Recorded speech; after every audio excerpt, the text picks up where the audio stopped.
And again, this is the 3-month duration for you to share your feedback. Yeah? Feedback and study is not the same. Understand? Understand. Let us do our part, yeah? We hear you, right? We hear you. We have your feedback, right? And if there's a need for us to review, we will review for sure, yeah? Now, to the question raised earlier, hang on there.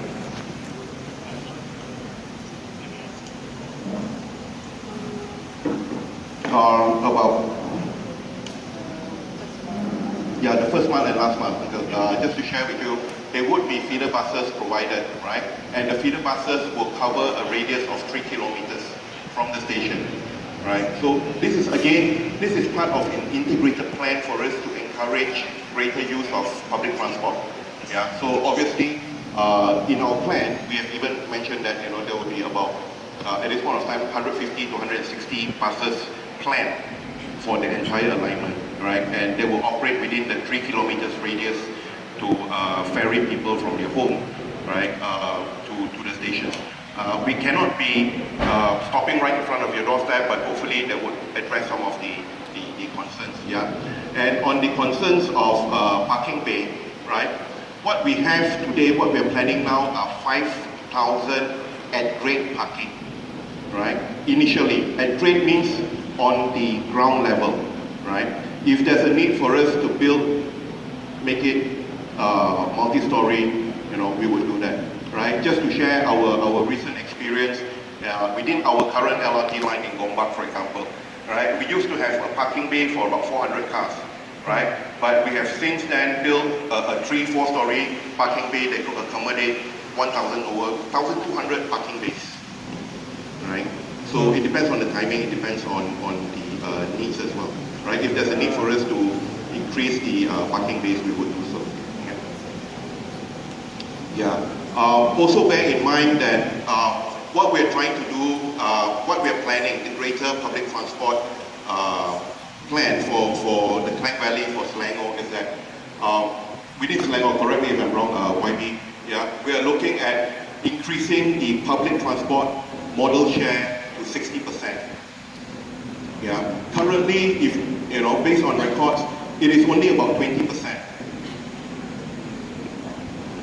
Yeah. SPAD is targeting 40% by 2020, right? Yeah, 2030, right? SPAD is targeting 40% by 2030, right? And that's why the focus for us to improve the connectivity, to improve the mobility for the people, right? To encourage people to use public transport so that we have less cars on the road. We do not need to build that many highways, interchanges and so on. Yeah, thank you. Hi, my name is Mark. I'm not technically a resident here. I'm a resident of Sunway Damansara. So I took note of one of the suggestions there to move over to my area. I'm actually the coordinator for Say No to KIDEX, all right? I was just here to observe, but based on the answers that were given just now, there is a technical question I would like to ask. You said you have submitted the Laporan Cadangan Kemajuan to the Selangor government so that you can put the plans into the local plan, okay? You can put the project into the state plan and the local plan. Is that right? No, not yet. Not yet. But you have put the Laporan Cadangan Kemajuan. Alright. Laporan Cadangan Kemajuan deals with specifics. You are doing a presentation, you say that it's a 3-month period, everything is not set in stone. But a Laporan Cadangan Kemajuan basically sets everything in stone. So, which are we dealing with now?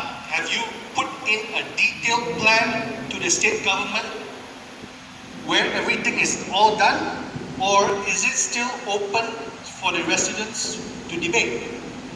Laporan Cadangan Kemajuan.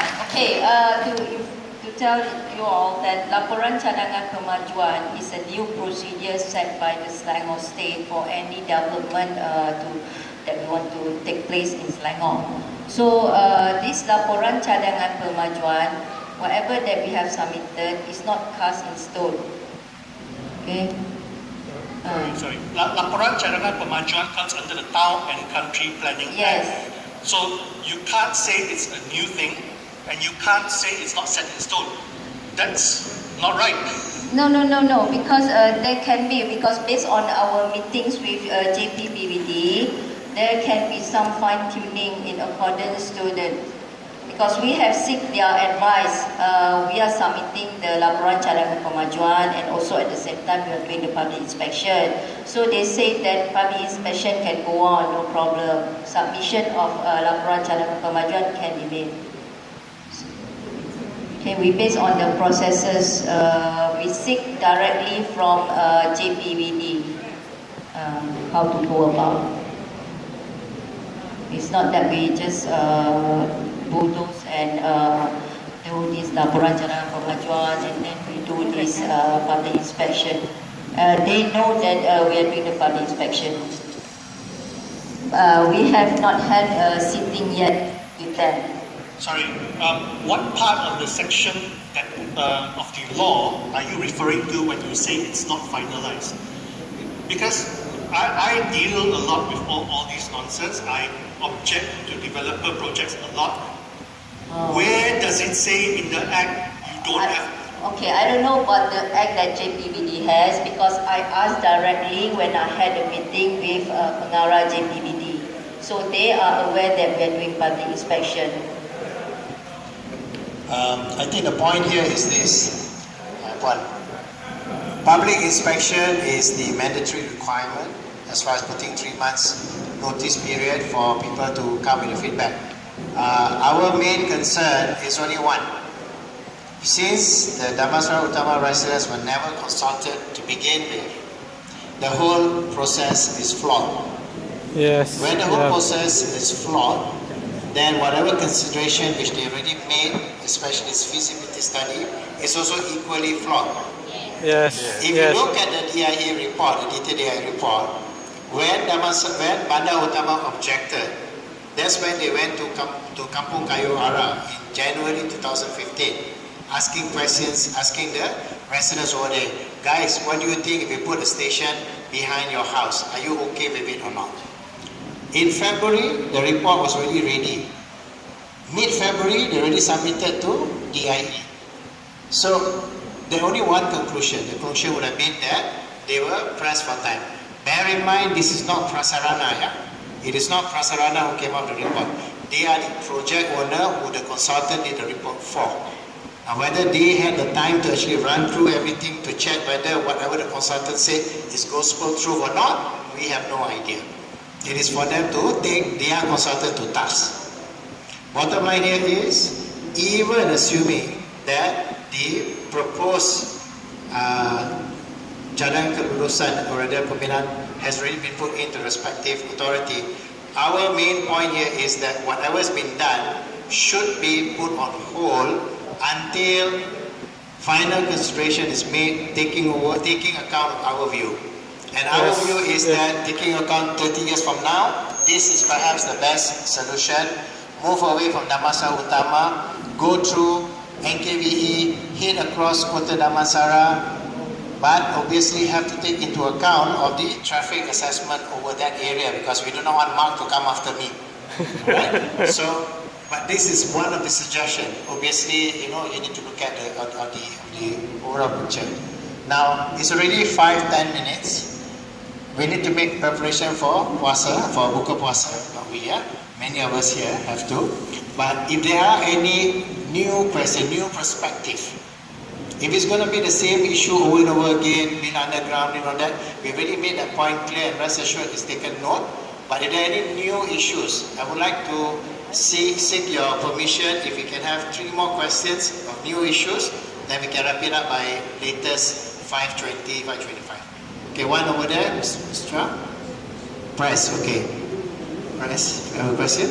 Oh, Give it to you. I think later, press later. So we will sort out with the residents first. Okay? Hang on. Okay, my name is Tan. I stay in Road 36. Actually, I'm more a technical person, so I bring up some technical issues. First of all, I'd like to congratulate the President for picking up some glaring mistakes in your detailed EIA report. For example, 42A versus 42, that kind of mistakes, not consulting the residents, and also classifying commercial versus residential. Very glaring mistakes by consultant. So my first comment or recommendation to you is, Prasarana, you said that EIA consultant. That's the number thing you first do. Sack that EIA consultant, appoint a new consultant to do some more further work. Okay, that's number one. Okay. Second point is also a bit technical. This is, I put the blame on Prasarana. There are two, one Utama station, one is LRT1, which is they are building now, and one is your proposed LRT3, one Utama station. There are now two. This is because Prasarana has done bad